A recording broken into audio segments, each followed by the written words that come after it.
देश विरोधी जिस कांग्रेस और गांधी परिवार के डीएनए में हो, उनसे देश के प्रति वफादारी की उम्मीद करना बेमानी होगी। राहुल गांधी ने नेहरू, इंदिरा और राजीव से जो सीखा, वो ही उनके व्यवहार में देखने को मिलता है।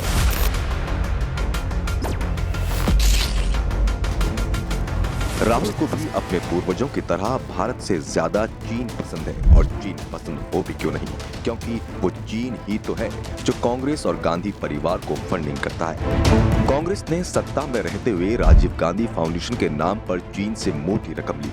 साल 2005 से 2007 के बीच राजीव गांधी फाउंडेशन को चीन से 1,35,00,000 रुपए मिले थे। चीन ही नहीं, राजीव गांधी फाउंडेशन को भारत विरोधी गतिविधियों में शामिल जाकिर नाइक की संस्था Zakir Naik Islamic research foundation से भी 50 लाख रुपए मिले थे। यह फाउंडेशन आतंकवादी गतिविधियों में शामिल होने के कारण भारत में बैन है। इससे यह तो साफ हो जाता है कि ये भारत विरोधी ताकतें कांग्रेस को फंडिंग भारत की तरक्की और खुशहाली के लिए तो नहीं करती होगी। आपने हमेशा ये ही सुना होगा कि दो देशों के बीच MOU या समझौते हुए हैं, लेकिन क्या कभी आपने सुना है कि दो देशों की पार्टियों के बीच समझौता हुआ हो? ये आपने नहीं सुना होगा। कांग्रेस ने 7 अगस्त 2008 को सोनिया गांधी के सुपरविजन में कम्युनिस्ट पार्टी ऑफ चाइना के साथ एक समझौता किया। शी जिनपिंग उस वक्त CPC के जनरल सेक्रेटरी हुआ करते थे और राहुल गांधी कांग्रेस के जनरल सेक्रेटरी हुआ करते थे। कांग्रेस की तरफ से राहुल गांधी ने साइन किए थे। राहुल के दस्तखत किए जाने से पहले राहुल और सोनिया गांधी ने शी जिनपिंग के साथ एक अलग मीटिंग भी की थी। आखिर ऐसा इस समझौते में क्या था जो कांग्रेस ने भारत सरकार की तरफ से कराने के बजाय पार्टी स्तर पर किया? कांग्रेस ने कभी इस समझौते को पब्लिक नहीं किया। कांग्रेस ने कभी नहीं बताया कि कौन से देश हितों का सौदा करने के लिए माँ बेटे चीन के आगे नतमस्तक थे। कांग्रेस का चीन प्रेम तो ऐसा है कि जब डोकलाम विवाद को लेकर चीन से हालात तनावपूर्ण थे, जब हमारे सैनिक सीना ताने चीन के सामने खड़े थे, तब राहुल गांधी चीनी राजदूत को गले लगा रहे थे, और वो भी तब जब ना तो राहुल गांधी किसी संवैधानिक पद पर थे और ना ही कांग्रेस पार्टी सरकार में थी। आखिर चीनी राजदूत से राहुल गांधी ने ये मुलाकात किस हैसियत से की थी? और अगर राहुल गांधी को विरोधी देश के चीनी राजदूत से मुलाकात करनी भी थी, तो उन्होंने भारत सरकार को इस बारे में सूचित क्यों नहीं किया?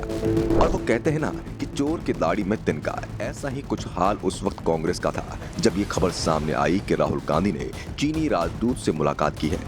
पहले तो कांग्रेस झूठ बोलती रही कि कोई मुलाकात नहीं हुई, लेकिन जब मामले ने तूल पकड़ा तो फिर कांग्रेसी लिपापोती करते नजर आए। क्या राहुल गांधी चीनी राजदूत से ये पूछने गए थे कि डोकलाम विवाद पर भारत का पक्ष कमजोर करने के लिए वो चीन की क्या मदद कर सकते हैं? चीन के आगे नतमस्तक रहने वाली कांग्रेस भारतीय सेना को भी अपने जैसा ही समझती थी।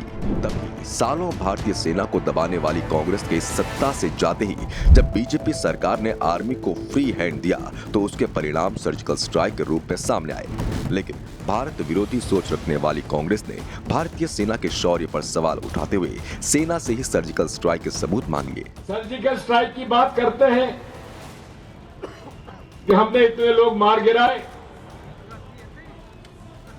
लेकिन प्रमाण कुछ नहीं। सिर्फ चीन ही नहीं, जो भी भारत विरोधी है कांग्रेस को वह पसंद है। सोरोस हो या पुनैया, दोनों भारत विरोधी राहुल गांधी के आदर्श हैं। सोरोस कई देशों की सरकारों को गिराने के लिए प्रोपेगेंडा चलाता है और उन्हें फंडिंग करता है।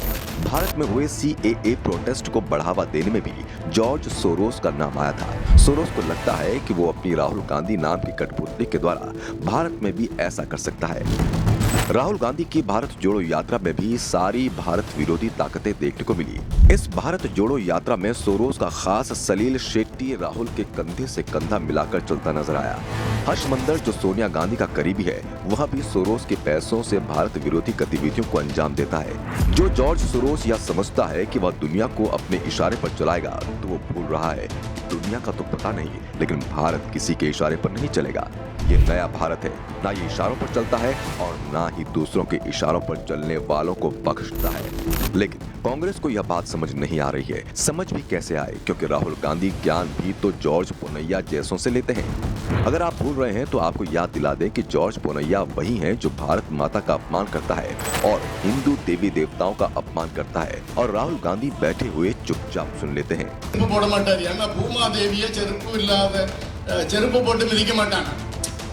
భారత మాతాకి మేల చౌటు పెట్టకూడదు చెరుపు நம்ம ஷூ போடுறோம் எதுக்கு? பாரத் மாதா கிட்ட உள்ள அசிங்கியா நம்ம கிட்ட தொத்திடக்கூடாது, நம்ம செருப்பு போடுறோம்.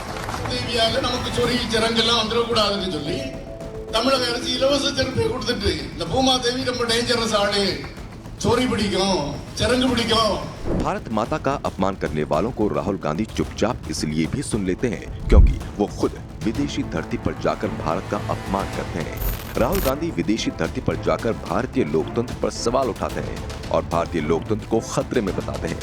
Everybody knows, and it's been in the news a lot, that Indian democracy is under pressure, is under attack. ये तो कांग्रेस के वो गिने चुने भारत विरोधी कृत्य हैं जो हमने आपके सामने रखे हैं, वरना कांग्रेस और गांधी परिवार के भारत विरोधी कृत्यों को लिखते लिखते कलम की स्याही खत्म हो जाए, कागज के अंबार लग जाए, लिखने वाले हाथों में छाले पड़ जाए, फिर भी कांग्रेस के अपराधों की किताब पूरी नहीं हो सकती।